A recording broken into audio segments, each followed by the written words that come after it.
You won't believe this one. We all know Stone Cold Steve Austin as the Texas Rattlesnake, a beer swiggling, nonsensical, just absolute no nonsense legend. Did you know that he played a surprising, almost heart-warming role in the birth of Seth Rollins' daughter and Becky Lynch? That's right. We're going to be diving into the incredible story of how these three wrestling icons passed across in a way that no one saw coming, from an unexpected phone call to the behind the scenes support. We're going to be revealing Steve Austin's surprising connection with Seth Rollins and Becky Lynch's family. So get ready for a story that'll make you want to see Stone Cold in a different light, I would say. Let's get into it. Now, look, Becky Lynch, Seth Rollins, they welcomed their daughter, uh, Roex, in December of 2020. Now, interestingly, Rollins gave credit to the conception of their daughter to an unexpected source, WWE legend Stone Cold Steve Austin. This unusual connection stems from a pivotal moment during the early stages of the COVID-19 pandemic when WWE was celebrating the WWE Hall of Famer. While doing a recent interview on Good Morning America, Rollins explained the circumstances surrounding his daughter's conception and how they were directly tied to a segment on WWE's Monday Night Raw during 316 Day in March 2020. This particular day saw Lynch share several drinks with Austin in the ring, and later that evening, Lynch informed Rollins that she was ready to take a break from wrestling and start a family. Rollins believes if it wasn't for Steve Austin, that this specific moment on Monday Night Raw, he wouldn't be a father today. He expressed his gratitude towards Austin by stating, "So Stone Cold is the reason I have a daughter." All right, flashback to March of 2020. Everybody knows COVID shuts the world down, right? First show past COVID, shutdown, it's 316 Day Raw. And it's customary for someone to drink with Steve Austin in the ring. At the time, the hottest thing in pro wrestling was my wife, the man Becky Lynch. She happened to break one open. Two, three, four. All at once was Stone Cold. At the end of Raw that night, she was like, "You know what? I think it's time to take some time off to have a baby. If it weren't for Steve Austin, I wouldn't be a dad." So, heck yeah. Thanks, Steve-O. You're the man. Now, Lynch would later vacate the Raw Women's Championship to the then Money in the Bank holder, Asuka, on Monday Night Raw.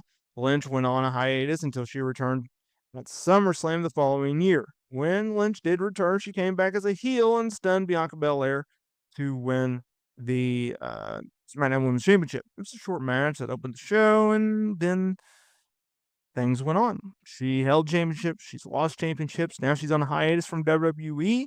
She is under contract with WWE reportedly, but she is currently focusing on her acting career, although she is expected to make a return to WWE sometime this year. So I thought that was a fun story. I wanted to talk about it with you guys here in today's video. Steve Austin, what a dude. What a legend. What an icon. I mean, what can be said about this man that hasn't already? But I also want to put a preference on Seth Rollins. Seth Rollins is a guy that's been around WWE for a very long time. He has done it all in this business, right? From headlining pay-per-views to winning world championships to making an impact. Think about it. He made an impact as part of the Shield, helping change the course of WWE. Without Roman Reigns, without Jon Moxley, without Seth Rollins, the wrestling business, it would look completely different. Think about it. Jon Moxley, a key guy to go to AEW and help get that promotion off the ground, right? You have Seth Rollins, who is a workhorse in this company, does anything and everything to his best ability when given a task in order to do so. And then you have Roman Reigns, the biggest box office attraction that WWE has had since John Cena. Now, it took a heel turn and it took the head of the table to get there, but he finally got it done. Out of the three, I think the pecking order is Roman's the best, followed by Seth, followed by Jon Moxley. I would agree with that assessment. Obviously, you cannot put the weight on Seth Rollins to be better than Roman, or put the weight on Jon Moxley to be better than Roman. I don't think it's possible. right? Like, he's just a legendary dude. But Seth Rollins is a guy that I don't think he gets enough credit. I don't think fans give enough respect. They don't put enough respect on this guy's name. I think they should. I think Seth Rollins is one of the best in-ring workers we've ever seen.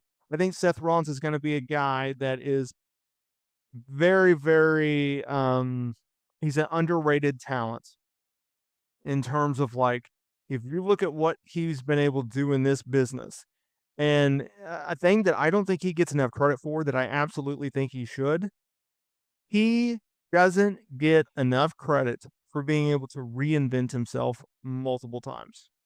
No one gives him that credit, but I think they should. That's an art. That's a skill that you have to do, right? In a lot of ways, like Chris Jericho, where, you know, people may not appreciate what he's doing now, but in retrospect, they will. And they'll go, you know what? He was actually really, really good. That's what Seth Rollins reminds me as. And I think, you know, I think he's out of his prime. He's in his later 30s, and he's a lot closer to 40 than he is 30. But like what he's been able to do in this business and the longevity that he's had in this business is absolutely nuts. That's the crazy part. From the Shield to the Authority frontman to the, Beast Slayer, his 2019 run, being derailed by the Fiend, his horrible, Messiah character, his over the top character that he's kind of doing now, although he's kind of mellowed it out a little bit. It's not as over the top. It's not as dramatic as it once was. Like, you gotta give him a lot of credit for being able to stay in the fight, keep it going, and do good things. Like, even last year, he's injured going into Mania. He's originally supposed to work CM Punk. Punk gets injured. He's got to work with Drew, who's an absolute stud. He's doing so injured. He has to work back-to-back nights. The main event of night one, and then the opener of night two, right? And then he's got to come out there during the main event of night two rather, help save Cody against the evil, heel, right? Like, so much that he had to overcome. There's so much that he had to endure. Yet he did it. And he did it with flying colors, and he did it in spectacular fashion, right? Like, that, to me, if you're gonna call a guy an MVP, I think you gotta have those qualities. So yes, Steve Austin played a very interesting role in Seth Rollins and Becky Lynch's life.